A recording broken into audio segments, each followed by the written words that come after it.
The German Shepherd wouldn't stop barking at the burning lookout, even after his owner ordered him to run, as if he knew the fire wasn't the greatest danger. A wall of orange flames climbed the old lookout tower as sparks snapped through the night air. Jack grabbed the soaked evidence bag with one hand, but Rex planted himself at the edge of the forest, barking at the darkness instead of the fire. Then a single metallic click echoed somewhere beyond the trees, and Jack froze. What do you think Rex was trying to warn Jack about? Jack Donovan woke before the alarm, just as he had for decades. Old habits never really disappeared. They only waited. The house was silent except for the steady hum of the refrigerator and the faint ticking of a wall clock somewhere down the hallway. He sat on the edge of the guest bed for a long moment, tying the same worn leather boots he'd polished countless times in the army. His knees protested. His hands moved anyway. Rex lifted his head before Jack stood. The German Shepherd watched him with calm amber eyes, reading every movement as if they were still deployed together.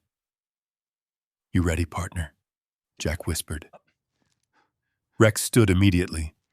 Jack opened the bedroom door without making a sound. The hallway was dark. Family photographs covered the wall. Emily at 8 with missing front teeth. Emily in a graduation gown. Emily holding her newborn son. There wasn't a single recent picture with Jack in it. He paused for only a second. Then he kept walking. The front porch light glowed through the window. When he opened the front door, he stopped. Every box he owned sat neatly stacked beside the porch railing. His duffel bag, his toolbox, his folded army blanket, the small wooden chest containing his wife's letters. Even Rex's food container rested beside them. Nothing had been thrown carelessly. Everything had been organized. That somehow hurt more. Jack looked toward the upstairs windows. Curtains remained closed. No voices. No footsteps. No goodbye. He slowly carried each box to his faded blue pickup without waking the neighborhood. Rex stayed close, never wandering more than a few feet away, occasionally nudging Jack's elbow as though urging him to keep moving. The last thing Jack loaded was the wooden chest. He secured it with an old cargo strap tied using the same knot he'd trusted during overseas convoys. When everything was packed, he looked once more at the house. 20 years earlier, he'd helped pour the concrete for that driveway. He planted the maple tree now towering over the front yard. He built the swing where Emily used to spend entire afternoons pretending to fly. Now it wasn't his home anymore. Jack quietly climbed behind the steering wheel. The engine coughed before settling into its familiar rumble. As the truck rolled away, Rex sat upright beside him without looking back. Neither of them did. The highway gradually climbed into the mountains. Morning fog drifted through pine forests while sunlight painted the distant ridges gold. Jack drove with both hands firmly on the wheel, saying little. Rex rested his head near the passenger window, occasionally lifting his nose as unfamiliar scents entered through the cracked glass. Several hours later, traffic disappeared completely. Only logging trucks occasionally passed. Jack preferred it that way. Silence never asked uncomfortable questions. Near a narrow mountain pass, a deafening crack exploded beside the truck. Bang! Before the sound fully registered, Jack was already moving. His door flew open. He dropped behind the engine block, one knee hitting gravel hard enough to tear his jeans. His breathing shortened, eyes scanning, road, tree line, ridge line, possible firing positions. Where's the contact? The smell of burned rubber mixed with another memory. Smoke, dust, hot Iraqi pavement, a convoy radio screaming over static, someone shouting, IED! Jack squeezed his eyes shut. Not here. Not now. A passing driver slowed. You all right, sir? Jack looked down. The rear tire had blown apart. No explosion. No ambush. Just an old tire finally giving up. He forced himself to stand. I'm fine. he answered quietly. The driver offered help. Jack thanked him, but declined. Changing a tire with trembling hands took nearly 40 minutes. Rex never left his side. The dog positioned himself facing the surrounding woods, ears high, silently watching while Jack worked. Only after the spare was mounted did Jack finally notice his own hands shaking. He rested one hand against Rex's neck. The shepherd leaned gently into him until the shaking eased. Neither needed words. Late that afternoon, Jack reached a tiny mountain town barely large enough to have a grocery store, a gas station, and one aging real estate office. A handwritten sign in the dusty window caught his attention. Forest Service, look out as is sale cash only. The elderly realtor slid an old map across the desk. Nobody wants it. Jack studied the location. High elevation, single access road, old fire tower, abandoned for years. Why is it so cheap? He asked. The realtor hesitated. Folks say strange things happen up there. Jack almost smiled. After everything he'd seen overseas, strange things didn't concern him nearly as much as crowded neighborhoods did. He signed the papers before sunset. As he stepped outside, the old realtor quietly added one last sentence. I hope you're not expecting neighbors.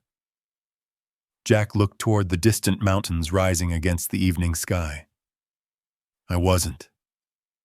Rex stood beside him, staring toward those same peaks as if he already sensed something waiting there. Neither of them knew that the loneliest place Jack had ever chosen would soon become the center of a truth someone had spent nearly 30 years trying to bury. The gravel road climbed for nearly 12 miles before the pavement disappeared altogether. Jack shifted the pickup into four-wheel drive as the trail narrowed between towering pines. Fallen branches scraped against the truck doors. Rain from the previous night had carved deep ruts across the road, forcing him to pick careful lines through mud and loose stone. It reminded him of convoy routes outside Mosul, where choosing the wrong track could change everything. Without realizing it, he found himself scanning the hillsides. High ground, blind corners, natural cover, old habits. Rex suddenly sat upright, his ears locked toward the trees. Jack slowed but saw nothing except wind moving through dark evergreens. Probably elk, he murmured. Rex didn't seem convinced. Another mile passed before the forest opened.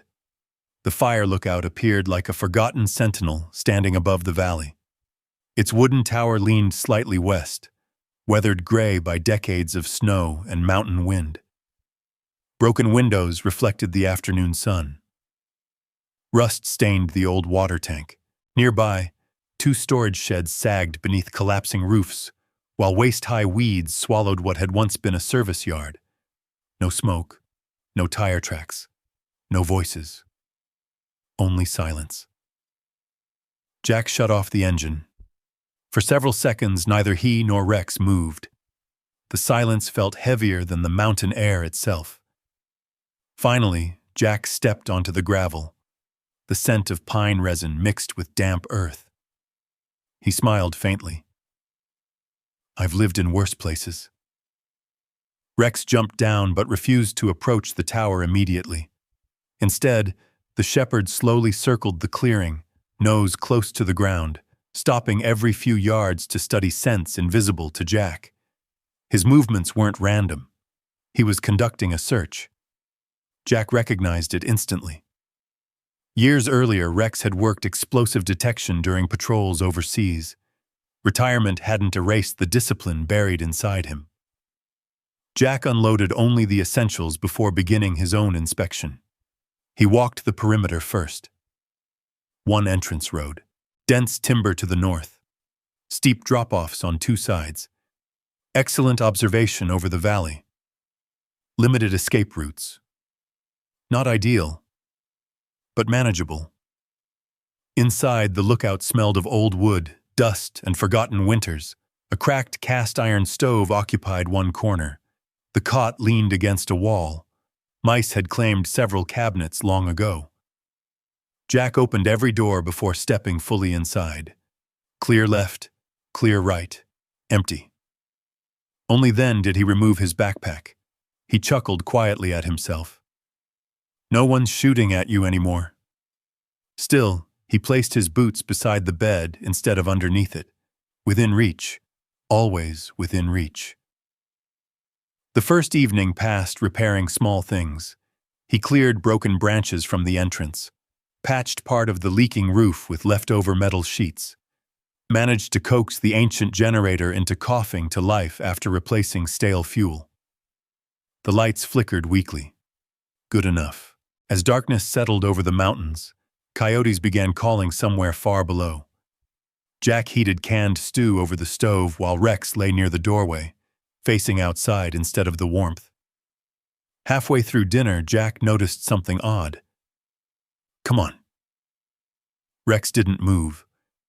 The shepherd remained fixed on the floor beneath the observation deck stairs outside. Jack stepped onto the porch. What is it? Rex approached the corner slowly. He sniffed once, twice, then backed away. No growl, no bark, just quiet refusal. Jack crouched beside the spot. Nothing seemed unusual. Old concrete, weathered support beams, pine needles gathered by years of wind. He tapped the ground with his boot. Solid. Guess you don't like the smell. Rex kept staring. Eventually, Jack gave up and returned inside. The dog followed, but glanced back one more time. The next morning began before sunrise. Jack woke instantly. No alarm, no clock. His eyes simply opened at 04:30, exactly as they had for years. He brewed coffee in a dented enamel pot, while fog drifted through the valley below. The mountains looked endless, peaceful. For the first time since his wife died, no traffic interrupted the morning. No televisions, no neighbors arguing through apartment walls. Only wind. Maybe this place could work after all. A small white Jeep climbed the mountain road around mid-morning. Jack instinctively stepped behind the porch railing before realizing it carried the U.S. Postal Service logo. A woman in her early 60s climbed out carrying several small packages. "You must be the new owner," she called with an easy smile. Jack relaxed. "I suppose I am." She introduced herself as Claire Bennett, the area's rural mail carrier. "I've been driving this route 18 years, she said. "Didn't think anyone would ever buy this old tower." Jack accepted a forwarded envelope. "Guess I'm full of bad ideas." Claire laughed. "I've met worse." Before leaving, she looked toward the weathered lookout. If anything breaks down, and around here it usually does, the folks in Pine Creek help each other. Jack thanked her. It had been a long time since kindness arrived without asking for anything in return. After her Jeep disappeared down the mountain, he looked toward the valley again. For a brief moment, the loneliness seemed smaller. Behind him, Rex quietly walked back to the same corner beneath the observation platform. He lowered his nose, stood perfectly still, and once again refused to go any closer. Jack watched Rex for nearly a minute before walking over. The German shepherd never took his eyes off the patch of ground beneath the observation platform. His ears were forward, his breathing calm, every muscle alert without a hint of panic. It wasn't fear. It was recognition. Jack crouched beside him and brushed away a layer of damp pine needles with an old stick. Beneath them lay nothing more than weathered concrete stained by decades of rain. He tapped it with the stick. Solid. He sniffed the air. Only damp wood and earth. "Whatever you've got in that nose," Jack muttered, scratching behind Rex's ear. "I'm not picking it up." Rex finally stepped back, but his gaze lingered on the spot before he followed Jack inside. The next several days settled into a quiet routine. At first light, Jack carried lumber from the collapsing storage shed and replaced broken boards along the tower stairs. Every movement was slow and deliberate, conserving energy the way he had learned on long patrols. By noon, he repaired cracked railings, patched loose shingles, and cleared brush that had swallowed the old service path. Whenever he paused, the silence wrapped around him. It wasn't empty. It simply had its own sounds.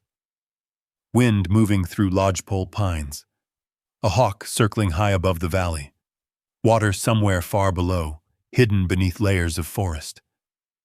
Sometimes he caught himself listening for helicopter rotors that never came. Other times, the metallic slam of his hammer echoed across the ridge, and his shoulders tightened before his mind caught up with reality. One afternoon, the hammer slipped from his hand and struck an old propane tank leaning against the shed. Clang! The sharp metallic blast rolled across the mountain. Jack froze. His breathing stopped. Dust. Heat. The smell of diesel. Someone yelling for a medic. For one terrible heartbeat, he wasn't standing on a mountain anymore. He was back outside Fallujah, kneeling beside a damaged convoy while smoke drifted across the road. His fingers instinctively searched for a rifle that no longer hung across his chest. Then something warm nudged his hand. Rex. The shepherd leaned quietly against his leg. Jack blinked. The mountains slowly returned. He took one long breath, then another. Without saying a word, he rested his forehead briefly against Rex's neck. I'm all right. Whether he was reassuring Rex or himself, he wasn't sure. 3 mornings later, Jack noticed something new. Just before sunrise, Rex walked away from the lookout without waiting for permission. He climbed a narrow trail disappearing through thick pines. Jack watched from the porch. 5 minutes later, Rex returned. The next morning, the same thing happened, and the morning after that. Always before daylight. Always the same trail. Always returning within 15 minutes. Jack finally decided to follow. The cold mountain air carried the scent of wet moss as he stayed 20 yards behind the dog. Rex never looked back, moving with quiet confidence until reaching a rocky overlook facing the eastern ridges. There he stopped, completely still. Jack scanned the landscape. Nothing. Only endless forest stretching toward distant snow-covered peaks. You brought me up here for this? Rex ignored him. Instead, he lowered his nose toward the ground. Jack looked closer. Mud from yesterday's rain still covered parts of the trail. Most of it remained untouched, except for one narrow section. He knelt. Boot prints, fresh. Not hiking boots, heavy soles, deep heel strike, someone carrying weight. The tracks led toward the ridge, then disappeared over exposed rock. Jack slowly stood. The nearest occupied cabin was nearly 15 miles away. No marked hiking trail crossed this ridge. Someone had been here recently. Very recently. Rex quietly whined. Jack's eyes swept across the tree line again. Observation first, movement second. The habit returned without effort. He studied broken branches, shadows, possible concealment. Nothing moved. Still, the mountain no longer felt empty. On the hike back, they heard it. A distant crack echoed somewhere beyond the western valley. Sharp, brief. Jack stopped instantly. Not thunder, not falling timber. His body reacted before his thoughts did. He stepped behind the thick trunk of a ponderosa pine, pulling Rex beside him. His breathing slowed, eyes searching. Distance, perhaps half a mile. Direction, high ground. Could have been a hunter. Could have been target practice, or something else. He waited. 30 long seconds. Nothing followed. No second shot. No voices. Only wind. Jack remained behind cover another minute before continuing downhill. He said very little during the walk home. That evening, while drinking coffee on the observation deck, He unfolded an old topographic map purchased from the real estate office. The ridge where Rex had stopped wasn't marked with any maintained trail. Neither were the boot prints. As the last light disappeared behind the mountains, Jack looked toward the darkening forest. Someone else knew these woods, and whoever they were, they seemed determined not to be seen. Far beyond the lookout, hidden between towering pines, a pair of binoculars lowered slowly from someone's face. The figure disappeared into the trees without leaving so much as a broken branch behind. Jack slept lightly that night. Years ago, he could rest through artillery because exhaustion always won. Now the smallest unfamiliar sound pulled him awake. At 2:17 a.m., the old lookout creaked as mountain wind pushed against its weathered frame. Jack's eyes opened instantly. He lay still, listening. The stove had gone cold. Branches scraped softly across the roof. Somewhere outside, an owl called once. Nothing else. He reached for the flashlight beside the cot, but didn't switch it on. Instead, he moved quietly to the window, allowing his eyes to adjust to the darkness. The clearing below was empty. Rex remained asleep, or so it appeared. Without lifting his head, the shepherd's ears turned toward the northern tree line. Jack noticed. "So you hear it too?" Rex slowly stood. Neither of them went outside. Sometimes the smartest move was simply to wait. Morning brought clear skies and crisp mountain air.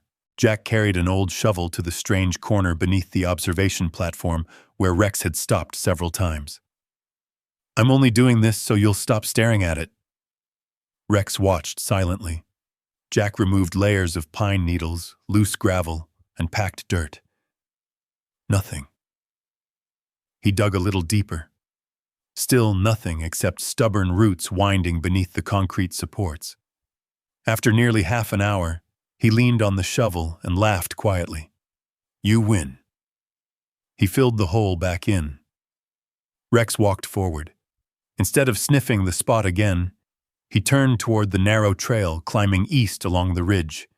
He barked once, short, sharp, then started walking.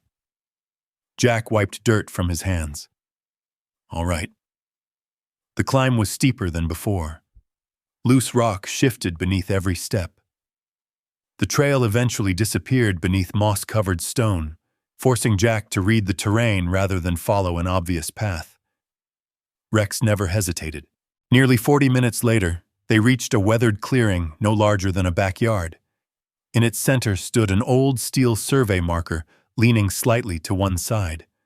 Most people would have walked past without noticing it. Jack almost did. But Rex stopped directly beside it. He circled once, twice, then began scratching furiously at the earth. "What have you found?" Jack knelt. Unlike the ground beneath the lookout, the soil here felt unusually loose. Someone had disturbed it years ago, maybe longer. He unfolded the compact entrenching tool he still carried from his army days and began digging. After several inches, clink, metal. Jack froze. He brushed away dirt carefully until the corner of a weatherproof military-style field case emerged from the soil. Olive green, steel latches, military surplus. Whoever buried it wanted it protected. It took both hands to lift the heavy container free. The hinges groaned as he forced them open. Inside lay carefully wrapped folders sealed inside waterproof bags, a leather-bound journal, rolled aerial photographs, topographic maps covered with handwritten markings, an old compass, Forest Service identification cards. Everything belonged to one man. Harold Mercer, fire ranger. The identification photo showed a weathered man with steady eyes and a neatly trimmed gray beard. The expiration date was nearly 30 years old. Jack opened the journal. The first several pages described routine patrols, weather observations, wildfire reports. Then the handwriting changed. Shorter, more hurried. Survey crews returned. No permits. They're measuring land outside approved boundaries. Someone followed me again today. Jack frowned. The final written sentence on the open page had been underlined twice. If anything happens to me, the mountain remembers. A cold breeze moved through the trees. Rex suddenly growled. Low, deep, not at Jack, behind him. Jack quietly closed the journal. His head turned first. His eyes followed. Nothing. Only silent forest. Still, every instinct told him they were no longer alone. By the time they reached the lookout, evening shadows stretched across the valley. Jack carried the field case inside and locked the door. He spread the maps across the old wooden table. Many locations had been circled in red pencil. Several symbols meant nothing to him. He had barely finished examining the first aerial photograph when headlights briefly swept across the tower windows. One vehicle, moving slowly, too slowly. Jack immediately extinguished the lantern. Darkness filled the room. He waited beside the window without revealing himself. The lights disappeared. No engine. No doors closing. Silence. Several minutes passed. Rex stood facing the front entrance, completely still. Then came a soft sound. Wood. Under pressure. Someone was testing the porch steps. Jack didn't speak. He simply waited. The doorknob turned once. Stopped. Turned again. Whoever stood outside never called out. Never knocked. After nearly a minute, the footsteps retreated into the darkness. Jack remained motionless until dawn. When sunlight finally reached the porch, he opened the door. The storage shed had been forced open. His toolbox lay untouched, fuel cans untouched, cash still inside his jacket pocket. Nothing valuable was missing. He rushed back inside. The maps, the journal, the field case. Everything remained exactly where he had hidden it, beneath loose floorboards. Jack looked toward the open doorway. Whoever had entered the property hadn't come to steal. They had come looking for Harold Mercer's records. Jack stood in the doorway for several long seconds, letting the morning light reveal what panic might have missed. The shed door hung crooked on its hinges. A pry mark scarred the old latch. The dirt outside held several boot prints, but only around the entrance. Whoever had searched the property had taken care not to leave an obvious trail beyond the packed gravel. Jack crouched low. Heavy boots, sharp-edged tread, little wear. He studied the spacing between the prints. Steady stride. No hesitation. Not teenagers. Not curious hikers.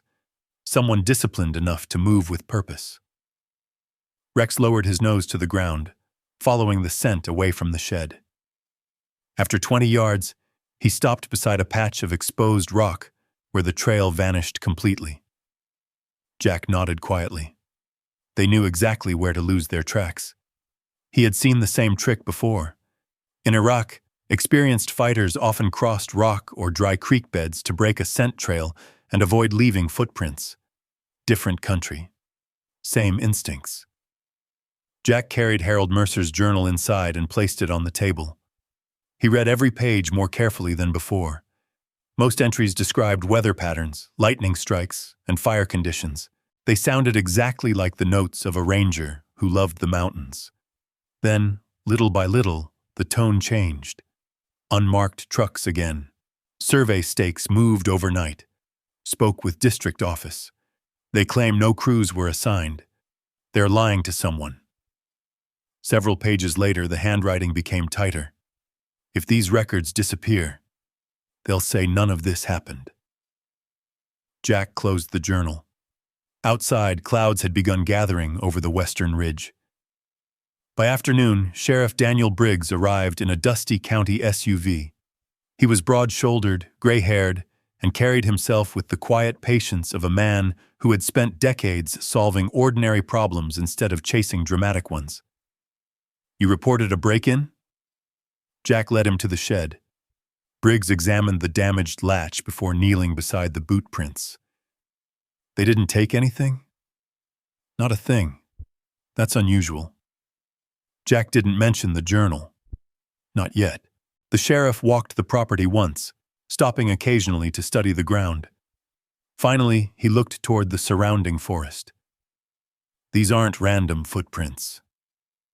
Jack remained silent. They kept good spacing, Briggs continued. Didn't wander around. Didn't leave cigarette butts or food wrappers. Whoever came here wasn't sightseeing. Jack met his eyes. I noticed. Briggs gave a small nod, as though confirming something he already suspected. If anything else happens, call me immediately. Before leaving, the sheriff hesitated. You know, Harold Mercer used to live here once in a while. Jack looked up. The ranger? You found that name somewhere? Jack answered carefully. It came up. Briggs folded his arms. People around here still talk about him. Good man. Kept the forests safer than anyone. What happened? The sheriff stared toward the distant tree line. One autumn, he simply disappeared. No body? Briggs shook his head. No vehicle either. Search teams? For weeks, and nothing? Nothing. The sheriff climbed back into his SUV. Sometimes mountains keep their own secrets. As the vehicle disappeared down the road, Jack found himself looking at Harold's journal with fresh eyes. That night, the storm arrived.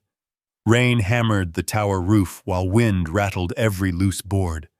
Lightning flashed across the valley. Seconds later, boom. Thunder rolled directly overhead. Jack jolted upright before he realized where he was. His heart pounded. The white flash through the windows became another memory. Mortar illumination. Dust. Someone shouting coordinates over the radio. Another explosion. Incoming. He swung his feet onto the floor before fully waking, breathing fast, searching instinctively for equipment that had been gone for years. The room slowly returned. Wood stove, lantern, rain, mountain. Not Iraq. Not anymore. His hands still trembled. Rex quietly climbed beside the cot, without making a sound. The old shepherd rested his head against Jack's knee. Jack reached down automatically, fingers disappearing into the thick fur around Rex's neck. The steady warmth grounded him. Outside, thunder continued to echo through the mountains. Inside, Jack counted each slow breath until the shaking faded. Still got your job, he whispered. Rex answered only by staying exactly where he was. Near dawn, the rain finally stopped. Mist drifted between the pines like smoke rising from the valley. Jack stepped onto the porch with a cup of black coffee. Everything smelled washed clean. For a brief moment, the mountain seemed peaceful again. Then Rex suddenly lifted his head, his ears locked toward the eastern ridge. Not barking. Listening. Jack followed the direction of the dog's gaze. Far away, almost hidden between the trees, sunlight reflected off something metallic, only for an instant. Then it disappeared. Not lightning, not water. Glass. Someone had been watching the lookout again. This time, they hadn't gotten quite far enough away. Jack kept his eyes fixed on the eastern ridge where the brief flash had appeared. He didn't rush. Experience had taught him that moving too quickly usually meant walking into someone else's plan. Rex stood beside him, shoulders rigid, his nose lifted into the morning breeze. The reflection never returned. Whoever had been watching had already pulled back into the trees. Jack finished his coffee without taking another sip. Then he folded Harold Mercer's map and slipped it into his jacket. We're going for a walk. Rex was already waiting. Harold's handwritten notes marked several places with nothing more than circles and short initials. One notation caught Jack's attention. Old Basin. Use east approach. No trail appeared there on the modern Forest Service map, only contour lines and untouched wilderness. Jack chose the eastern route. The western slope exposed anyone climbing it. The eastern side followed a narrow drainage where thick evergreens broke up visibility. Even now, years after leaving the army, he found himself choosing terrain the same way he once approached unfamiliar AOs. Stay below skylines. Avoid open ground. Stop often. Listen longer than you move. By mid-morning, the abandoned logging road disappeared beneath years of fallen timber. Nature had reclaimed everything. Jack climbed over moss-covered trunks while Rex moved ahead effortlessly, weaving between rocks and brush without making unnecessary noise. Several times the dog paused, sniffed the air, then continued. Around noon, Jack noticed the first sign. A pine branch had been cleanly cut, not broken by wind. Cut. The exposed wood remained pale, only a few days old. He touched the smooth surface. Someone maintained a path here, quietly. Further ahead, another clue appeared. 3 small stones stacked beside a tree, almost invisible unless someone knew to look. Not random. A trail marker. Jack's expression hardened. Harold hadn't imagined any of this. The forest gradually opened into a wide mountain basin surrounded by steep granite walls. Jack stopped. The place shouldn't have existed. Not like this. The valley floor stretched nearly a mile across, hidden from every surrounding ridge by natural folds in the landscape. No wonder it never appeared from above. Tall grass swayed around several weathered cabins built from thick logs. One roof had partially collapsed. Another still held together surprisingly well. An old equipment shed leaned beside rusted machinery slowly disappearing beneath vines. Nothing moved. No smoke. No voices. Yet the place didn't feel abandoned. Rex walked toward one cabin, then stopped abruptly. His ears flattened. Jack noticed it too. Fresh footprints. Not many, just enough to leave clear impressions in soft ground near the doorway. Someone had been here after the last rain. He slowly crouched. Large boots again. Same tread pattern. The stride matched the prints near the lookout. He studied the surrounding area. The grass near one cabin had recently been flattened. A door hung slightly open. Someone had entered recently. Jack approached carefully, keeping the cabin between himself and the surrounding hills. Old instincts. Never silhouette yourself. He gently pushed the door wider. Inside stood dusty shelves, broken chairs, and decades-old ranger equipment. Nothing remarkable, except a lantern, recently cleaned. No dust. Jack touched the glass. Someone had wiped it within days. He turned slowly. Every instinct told him they were being observed again. Outside, Rex suddenly growled. Not loudly. A warning. Jack stepped back through the doorway. The shepherd stood facing the northern tree line, every muscle tense. The forest had gone unnaturally quiet. No birds, no squirrels. Even the wind seemed to pause. Jack barely had time to register the silence. A sharp hiss cut through the air. Thunk! A round struck the trunk of a pine less than 3 feet from where he'd been standing. Bark exploded across his shoulder. Rex slammed into Jack's legs with surprising force. Both tumbled behind a fallen log. Another suppressed shot clipped branches overhead. Not hunting. Deliberate. Someone wanted them gone. Jack kept his head down. No return fire. No weapon. Only distance and cover. His breathing slowed automatically. He listened. Nothing. No shouted commands. No footsteps charging forward. Professional enough to fire. professional enough not to expose themselves afterward. He waited nearly 2 full minutes before risking a glance. The hillside remained empty. Only endless trees.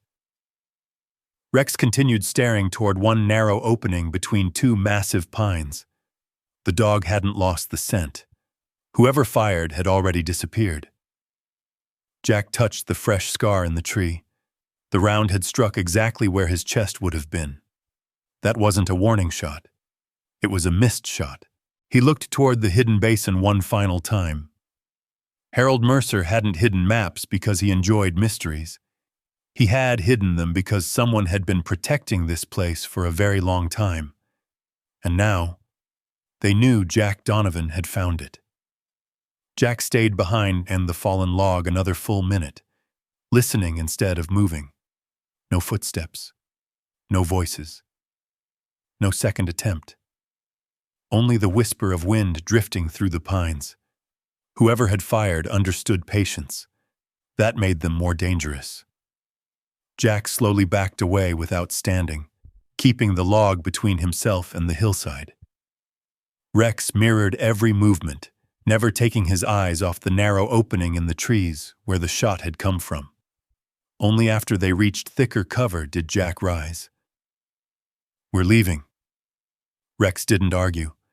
The shepherd limped slightly from scrambling across broken rock during their retreat, but he never slowed. They reached the lookout just before sunset. Jack locked the door, lowered every shade, and spread Harold Mercer's maps across the table once again.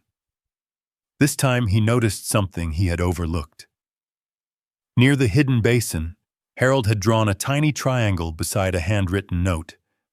A.S. nothing else. No explanation. Jack compared it with an older Forest Service topographic map. His finger stopped. Avalanche shelter. Built decades earlier for emergency crews clearing winter roads. Officially abandoned.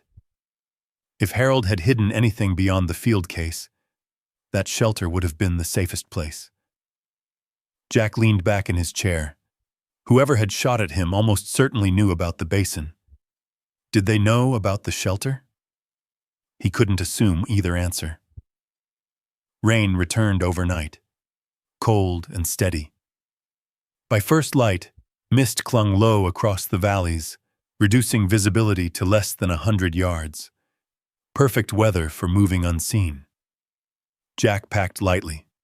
Rope, flashlight, first aid kit, water, Harold's map. He hesitated before opening an old cabinet. Inside rested a compact emergency radio he'd repaired 2 days earlier. He clipped it to his belt. "Let's go, partner."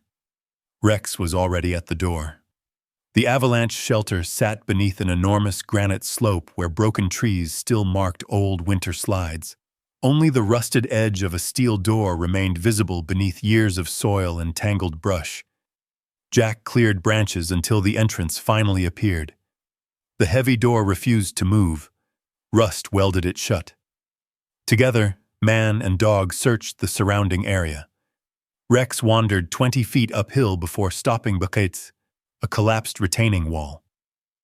He barked once. Jack climbed toward him. Half buried beneath loose rock lay an old steel pry bar. Someone had once used it here. Jack wedged the bar beneath the shelter door. Metal groaned. Once, twice.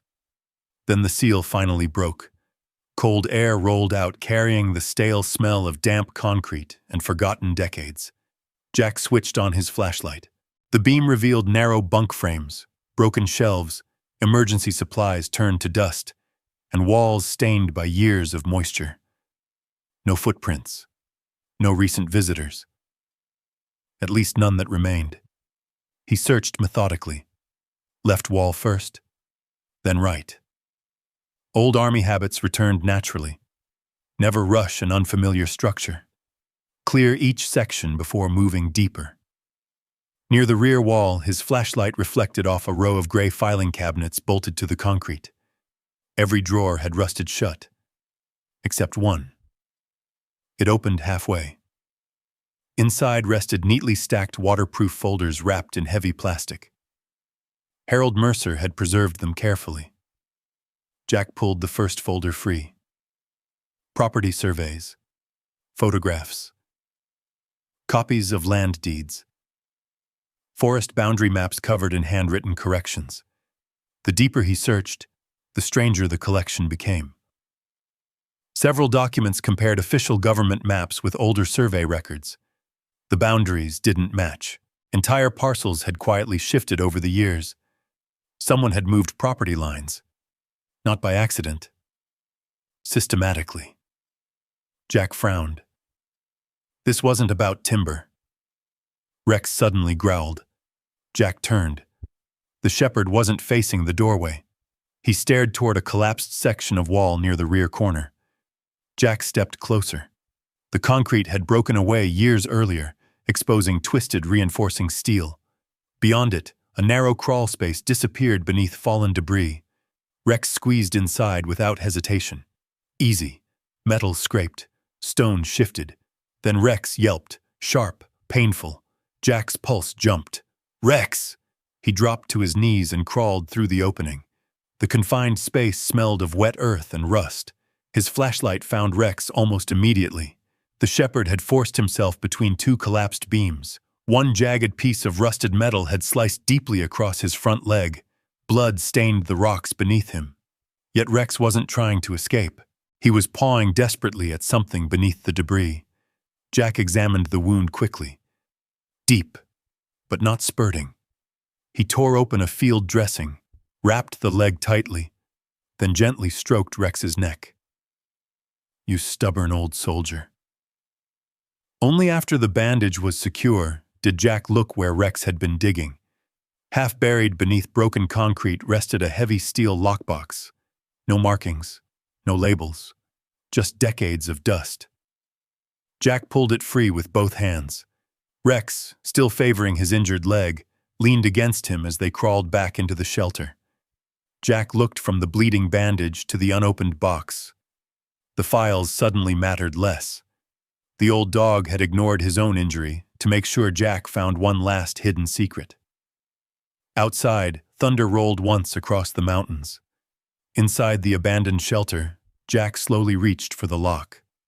The steel clasp resisted at first, then gave way with a dull snap. Inside the lockbox were no gold coins, no cash, no hidden fortune. Instead, neatly bundled folders filled every inch of the container. Photographs, original land surveys, typed affidavits, cassette tapes labeled with dates, several rolls of undeveloped film sealed inside waterproof sleeves. Harold Mercer had collected evidence, not valuables. Jack lifted the first photograph. It showed heavy machinery cutting roads through protected forest nearly 30 years earlier. Another showed survey stakes moved dozens of yards beyond legal property lines. Several more captured unfamiliar trucks unloading equipment at night. On the back of one photograph, Harold had written only 6 words. They'll erase this if they can. Jack slowly exhaled. The mystery had never been about hidden wealth. Someone had spent decades protecting proof. Someone else had spent decades trying to destroy it. Rex rested quietly beside him, favoring his injured leg. Jack gently scratched behind the dog's ears. You found what mattered. The hike back to the lookout took nearly twice as long. Jack refused to let Rex carry his own weight. Whenever the trail became steep, Jack paused to check the bandage wrapped around the shepherd's leg. Blood still stained the white cloth, but the bleeding had slowed. You've carried me enough over the years, Jack murmured. My turn. Rex answered by pressing his shoulder against Jack's leg before continuing. Late that afternoon, they reached the tower. Jack cleaned the wound thoroughly with bottled water and antiseptic. Rex never growled, never pulled away, only watched Jack with complete trust. After wrapping a fresh bandage, Jack spread an old army blanket beside the stove. Doctor's orders. For once, Rex obeyed immediately. 2 days passed quietly. Jack rarely left the lookout, except to gather firewood and check the generator. Most of his time disappeared into Harold's files. Page after page revealed the same pattern. Boundary markers quietly moved. Government maps quietly revised. Families pressured into selling isolated properties for a fraction of their value. Wildfire recovery projects somehow expanding into private land acquisitions. The names of several companies appeared repeatedly. Most no longer existed. One had simply changed names. Another had merged into a larger development corporation still operating today. Jack copied important notes into a small notebook of his own. He trusted paper more than computers. Late Wednesday morning, a familiar white postal jeep climbed the mountain road. Claire Bennett stepped out carrying a small package. She smiled the moment she saw Rex resting on the porch. "What happened to your partner?" "Ran into rusty metal." Claire knelt carefully beside the shepherd. Rex sniffed her hand before accepting gentle scratches behind his ears. "I brought something," she said, handing Jack a padded envelope. Inside were prescription refills forwarded from his old address. Claire hesitated before speaking again. "I also heard something around town." Jack looked up. "What kind of something?" "A pair of men have been asking questions." "What questions?" "They wanted to know if you'd settled in." Jack said nothing. Claire shifted uneasily. "I didn't tell them much." "What did they look like?" "Business clothes. Expensive truck. Didn't seem like hikers." Jack nodded once. "Thank you." Before leaving, Claire glanced toward the lookout. "If you ever feel like you're alone up here," she smiled softly, "you're not." After she drove away, Jack watched the dust settle behind her jeep. Kindness still surprised him. The following afternoon, another vehicle climbed the mountain. This one stopped much closer. Jack recognized it immediately. Emily's silver SUV. He remained on the porch. Rex slowly stood despite his injured leg. Emily climbed out carrying a grocery bag. For several awkward seconds, neither of them spoke. "You've lost weight," she finally said. Jack smiled faintly. "Mountain air." She looked around the weathered lookout. "I didn't picture this." "I imagine not." She handed him the grocery bag. Soup, coffee, fresh bread, his favorite beef jerky. Things only someone who knew him well would think to bring. "I've been thinking," Emily said quietly. "About?" "Everything." Jack waited. She looked down at the porch boards. "I shouldn't have asked you to leave." The words sounded sincere. Almost. Yet something didn't settle right. Years of reading faces during negotiations overseas had taught him to notice tiny hesitations. Emily apologized naturally, but every few moments her eyes drifted past him, toward the tower, toward the land, toward the property itself. "So," she asked casually, "how much acreage came with the place?" Jack answered without emotion. "Haven't counted." "Did they tell you where the property lines are?" "Not exactly." "Were there any old records left behind?" There it was. Not concern. Not family. Questions. Specific ones. Jack simply shrugged. "Haven't looked." Emily nodded too quickly. "I was just curious." She stayed less than 20 minutes. When her SUV disappeared around the first bend, Jack remained standing on the porch long after the sound of the engine faded. Something about the conversation kept replaying in his mind. Not what she had said, what she hadn't. She never once asked if he was happy. She never asked whether he was lonely. She never asked about the nightmares she used to hear through his bedroom door after he came home from Iraq. Every question had circled back to the land. As evening settled over the mountain, Another vehicle slowly climbed the road. Claire stepped out before Jack could wonder why she had returned. "I forgot to tell you something." She lowered her voice. "Those men who asked about you." Jack waited. "They came to the post office first. And they offered me $5,000 if I'd tell them whether you'd found anything unusual on this property." Jack felt the mountain grow strangely quiet around him. Claire looked directly into his eyes. "I also overheard one more thing." "What?" "They said if your daughter could convince you to sell," she swallowed, "everyone's problems would disappear." Jack looked toward the road where Emily had driven away. The apology suddenly felt much heavier than before. He remained on the porch until the last trace of dust settled back onto the mountain road. Claire didn't speak again.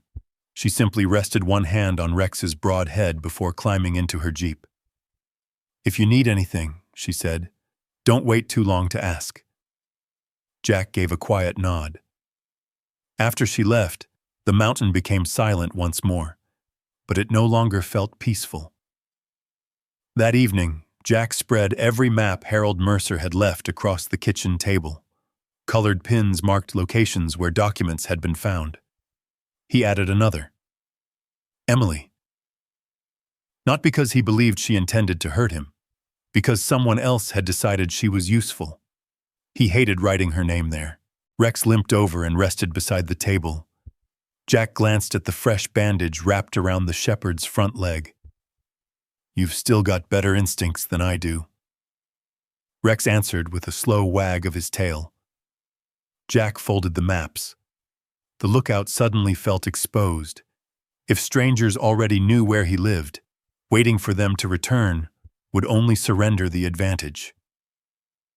Before sunrise the next morning, Jack stepped outside carrying a coil of thin utility wire, several empty tin cans, and a handful of loose river stones. Nothing elaborate. Nothing dangerous. Simple warning devices. He stretched the wire ankle-high across the narrow trail leading to the back of the tower, hanging the cans where they would rattle if disturbed. Another line crossed the old maintenance path near the generator shed. Small piles of loose stones rested behind both entrances. Anyone approaching in darkness would unknowingly shift them. Noise. Movement. Enough warning to wake him. Old habits from temporary observation posts overseas came back naturally. See first. Move second. He finished before sunrise. Rex followed every step, sniffing each trail before Jack left it. By late afternoon, dark clouds gathered above the western peaks. The wind carried the sharp scent of approaching rain. Jack was stacking firewood beneath the porch when Rex suddenly froze. His ears pointed toward the lower road. Not barking, listening. Seconds later, an engine echoed faintly through the trees. One vehicle, then another. Jack climbed the observation deck. Through a pair of old binoculars left in the tower years earlier, he spotted two black SUVs crawling slowly up the logging road. Neither carried Forest Service markings. Both stopped nearly half a mile below the lookout. 4 men climbed out. Dark rain jackets, backpacks, no camping gear. One unfolded a map. Another pointed directly toward the tower.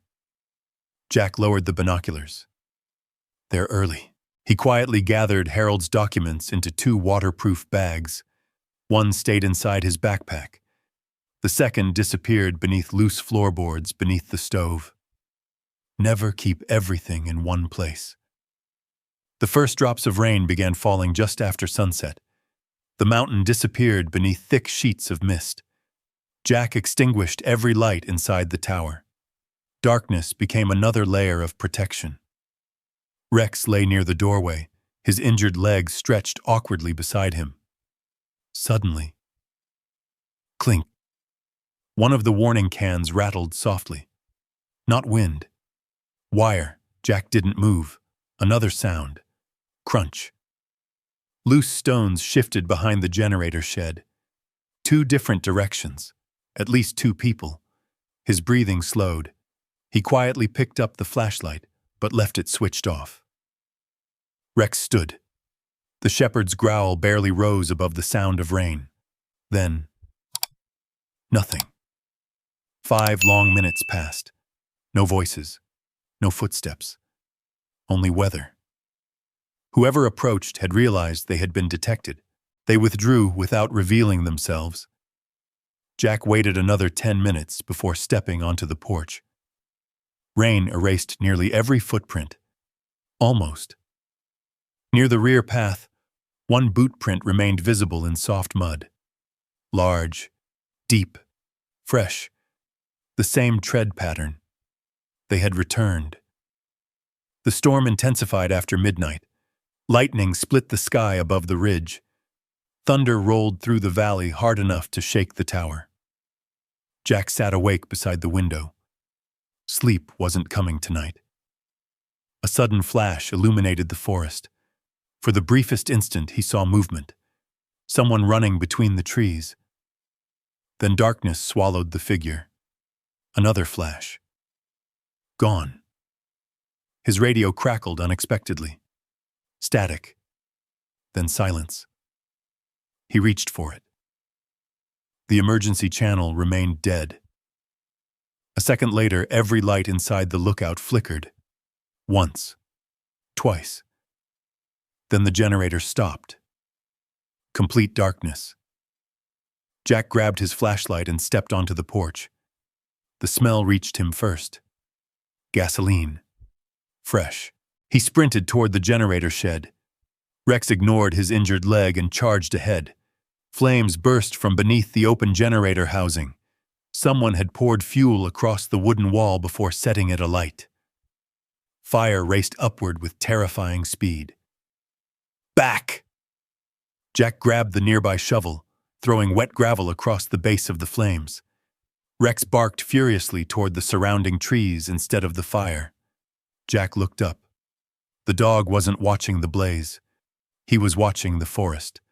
Whoever had started the fire was still out there, making sure it finished the job. Jack forced himself to look away from the tree line. The fire came first. The rest could wait. He grabbed a shovel with one hand and a 5-gallon water can with the other. The flames had already climbed the outside wall of the generator shed, feeding on dry timber soaked with gasoline. Rex ignored the blaze. The old shepherd stood facing the darkness beyond the clearing, barking in short, controlled bursts. Not panic. Warning. Jack dumped the first load of water across the base of the fire. Steam exploded into the cold night air. Not enough. He shoveled wet gravel over the burning fuel while rain hammered the roof above him. Lightning flashed across the ridge, briefly turning the entire mountainside white. For an instant he saw movement. One figure, standing between 2 pines, watching. The next flash came seconds later. The figure was gone. The storm finally began helping instead of hurting.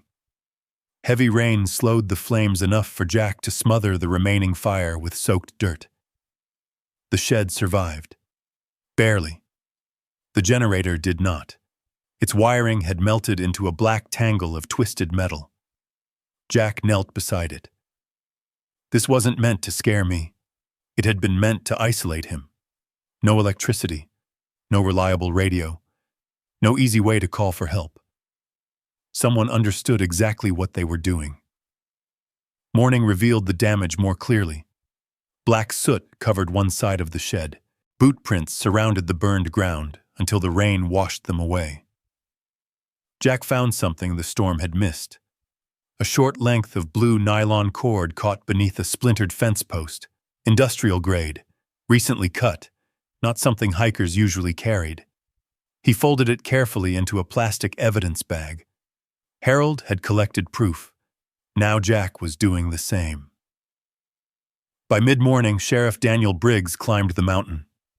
His expression changed the moment he saw the burned generator. This wasn't an accident. Jack handed him the piece of nylon cord. Briggs examined it silently. "You see anybody?" "Only a silhouette." The sheriff walked slowly around the shed before stopping beside the damaged fuel can. They poured gasoline along the wall. Jack nodded. They wanted the tower without burning the whole mountain. Briggs looked toward the forest. I've requested extra patrols. Jack appreciated the effort, but both men understood the reality. There were hundreds of miles of wilderness. A patrol car couldn't guard every ridge. Before leaving, Briggs lowered his voice. I've also made a call. To who? Federal investigators. Jack looked surprised. Over one burned generator? No. The sheriff looked directly at him. Over Harold Mercer. Jack remained still. Briggs continued. My father worked with Harold years ago.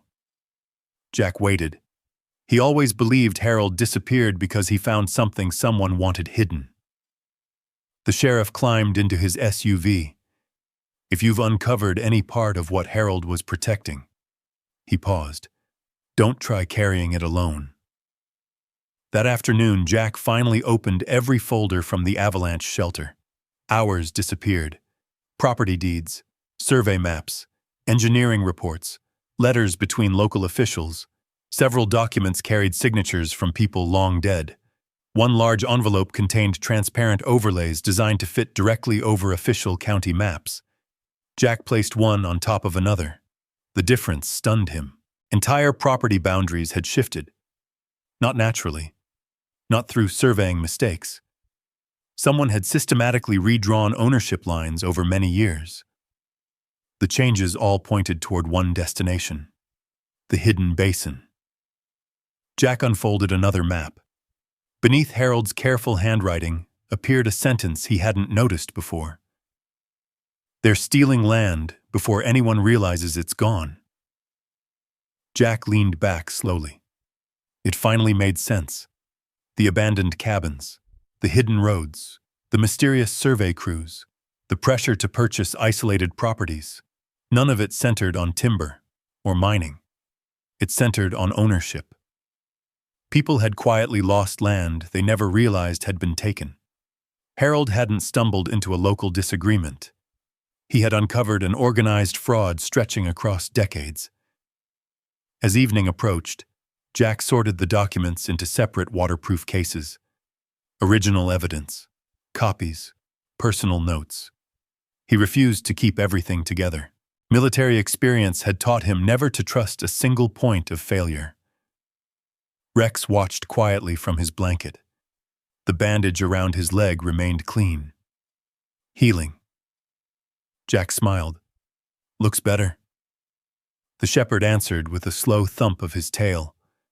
Then his ears suddenly lifted. A vehicle. Jack heard it seconds later. Not climbing the mountain, stopping below it. Headlights remained off. Engine idling. He quietly stepped onto the observation deck with binoculars. Far below, a black SUV waited beside the abandoned logging road. Another vehicle soon joined it. Two men climbed out carrying long document tubes instead of camping gear. They spread maps across the hood beneath flashlights shielded by their jackets. One man pointed directly toward the lookout. The other shook his head and traced a line toward the hidden basin. Jack lowered the binoculars. They weren't searching anymore. They already knew exactly where they wanted to go. For the first time since buying the old lookout, Jack understood the truth Harold Mercer had died trying to protect. He hadn't inherited valuable land. He had inherited the only remaining evidence capable of exposing a theft that had stolen pieces of an entire mountain. Jack stood on the observation deck long after the SUVs disappeared into the darkness. The wind carried the scent of rain-soaked pine through the valley. Somewhere below, an owl called once before silence returned. Rex limped to his side and rested against his leg. Jack looked down at the old shepherd. We're almost done. The words felt strange. For weeks, every morning had begun with another question. Another mystery. Another threat. Now, for the first time, the path ahead seemed clear. The evidence had to leave the mountain. Before sunrise, Sheriff Daniel Briggs returned with two unfamiliar vehicles following close behind. Neither carried county markings. Plain gray SUVs rolled quietly into the clearing. 3 men and 1 woman stepped out, wearing simple field jackets instead of uniforms. The woman introduced herself. "Special Agent Laura Kim." She offered her hand. "Sheriff Briggs told us you might have something we'd want to see." Jack studied her face for a moment before shaking it. Inside. The agents spent nearly 3 hours examining Harold Mercer's files. No one interrupted. No one rushed. Every document was photographed before being placed into evidence sleeves. One investigator overlaid Harold's original surveys onto current county maps. His eyebrows slowly rose. Another agent compared signatures across decades of contracts. He quietly called a colleague over. Agent Kim finally looked up. "Mr. Donovan." Jack waited. "These records are extraordinary. They're real. I believe they are." She carefully closed one folder. "If they're authenticated, this isn't just a property dispute." Jack nodded. "I know." She looked toward Harold's journal. "This reaches back almost 30 years. News traveled quickly. Within days, county offices received federal subpoenas. Survey companies surrendered old records. Property transactions were frozen across several mountain districts. Jack followed almost none of it. He preferred splitting firewood, repairing fence posts, walking slowly with Rex while the shepherd's injured leg continued to heal. Some battles belonged to investigators now. His part was finished. Late one afternoon, another familiar SUV climbed the mountain. Emily stepped out alone. No grocery bag, no careful smile. She simply stood beside the truck for several seconds before walking toward the porch. Jack remained seated. Rex watched quietly, but didn't bark. Emily's eyes settled on the bandage still wrapped around Rex's leg. "What happened?" "He found something before I did." She nodded slowly. "I saw the news." Jack said nothing. "I didn't know." Her voice almost disappeared. "I swear I didn't." Jack watched the valley instead of her face. "They told me developers wanted the land." She swallowed hard. "They said it was for a new recreation project." She wiped tears away before continuing. "They offered money if I convinced you to sell." Jack remained silent. "I never understood why." Another long pause settled between them. Finally, Emily whispered, "When you left my house." She looked down. "I told myself I was helping my own family." Jack listened. "But all I really did," her voice broke, "was abandon mine." The mountain answered with nothing but wind. Jack had imagined this conversation many times. In some versions he shouted. In others he walked away. Instead, he simply looked toward Rex. The old shepherd struggled to his feet and slowly crossed the porch. Emily knelt instinctively. Rex pressed his head gently into her hands. She buried her face against his neck and quietly cried. Jack watched without speaking. Sometimes forgiveness didn't begin with words. Sometimes it began with the one soul who never learned how to hold a grudge. Emily returned twice the following week. Not to discuss land, not to apologize again. She came carrying fresh bandages, dog treats, homemade soup. She helped change Rex's dressing while Jack quietly repaired loose porch boards. Neither forced conversations that weren't ready yet. The silence slowly became comfortable. One afternoon, Emily looked toward the endless mountains. "I forgot how beautiful this place is." Jack smiled faintly. "So did a lot of people." She looked at him. "I can't change what I did." "No." "But maybe," she hesitated, "I can change what happens next." Jack handed her a fresh board. "Hold this." She laughed softly through damp eyes. The sound surprised both of them. A week later, Agent Kim returned. "Arrests have started," she said. "County officials, survey contractors, corporate executives." Sheriff Briggs stood beside her. "We've already recovered land records that people thought were lost forever." Agent Kim carefully handed Jack a sealed envelope. Inside was a formal letter recognizing Harold Mercer's contribution to the investigation. Below it rested another document. It officially acknowledged Jack Donovan's role in preserving the evidence. Jack folded both papers without saying much. Recognition had never been what he wanted. As the federal vehicles disappeared down the mountain road, Jack stood beside Rex on the observation deck. The old shepherd leaned comfortably against his leg. For the first time in many years, Jack realized he wasn't listening for danger anymore. He was listening to the wind. It drifted through the pines with the same quiet rhythm every morning, carrying the scent of cedar, wet earth, and distant snow. Months earlier, every unfamiliar sound had sent his eyes searching the tree line. Now he found himself watching hawks circle above the valley instead. The mountain no longer felt like hostile ground. It felt like home. Summer arrived slowly. Wildflowers covered the meadows surrounding the old lookout, and fresh paint replaced weathered gray boards on the tower. Volunteers from Pine Creek climbed the mountain nearly every weekend, bringing lumber, tools, windows, and enough determination to restore a place everyone had once forgotten. Claire Bennett somehow organized every project without raising her voice. Sheriff Daniel Briggs convinced the county to repair the washed-out access road. Even Agent Laura Kim stopped by one afternoon, smiling as she watched local families picnic where investigators had once collected evidence. "It's strange," she said. Jack looked across the valley. "What is?" "Most investigations end with another locked building." She glanced toward the restored lookout. "You turned yours into something people can use." Jack shrugged gently. "It wasn't mine to keep." The idea came from Claire. "What if veterans had somewhere to come?" she asked one evening, before they convinced themselves no one remembered them. The words stayed with Jack.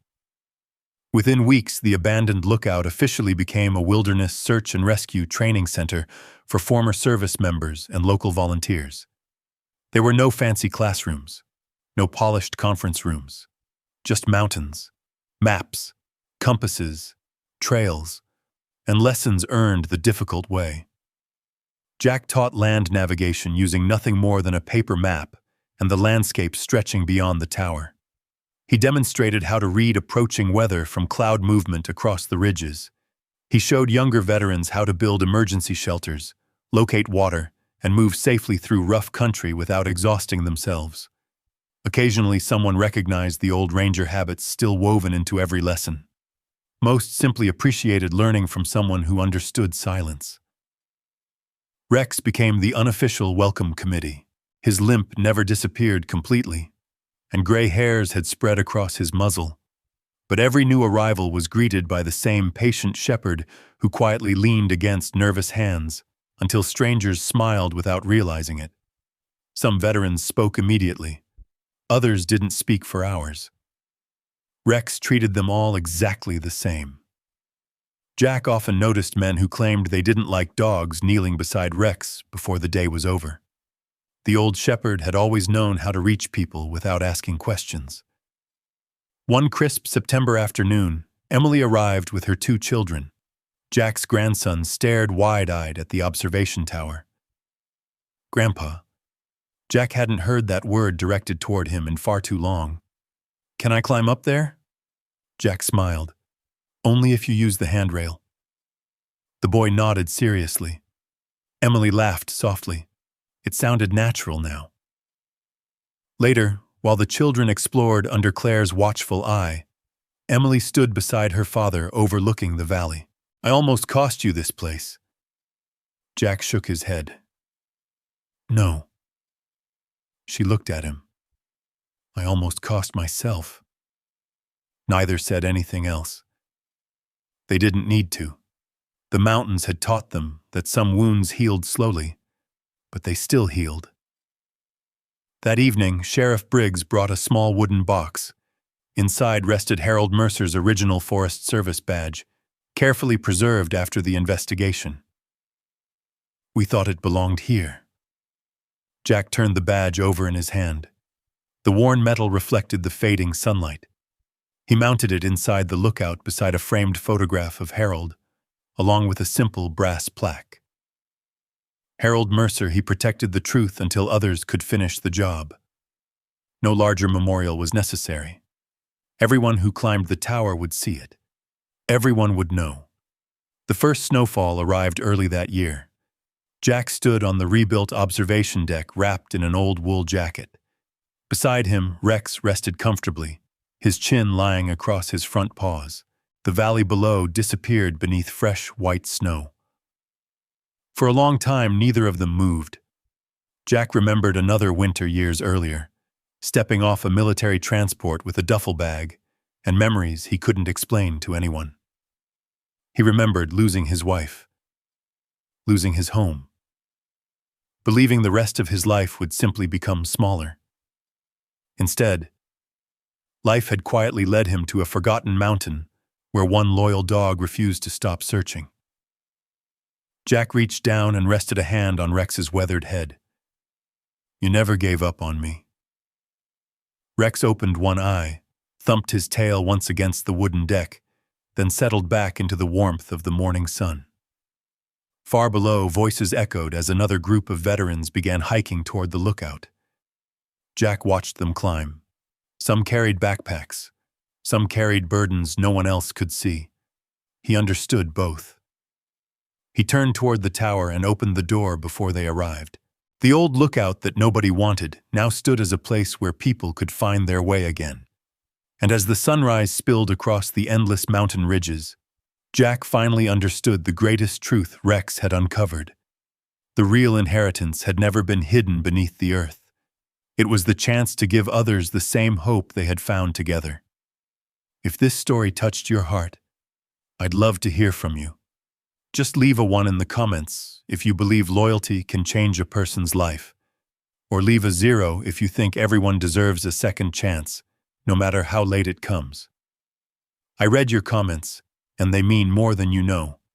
And if you enjoy heartfelt stories about courage, family, faithful dogs, and finding hope when everything seems lost, please take a moment to subscribe and turn on notifications. That way you won't miss the next unforgettable story. Until next time, take care of yourself, and never stop believing that even the smallest act of loyalty can change someone's life.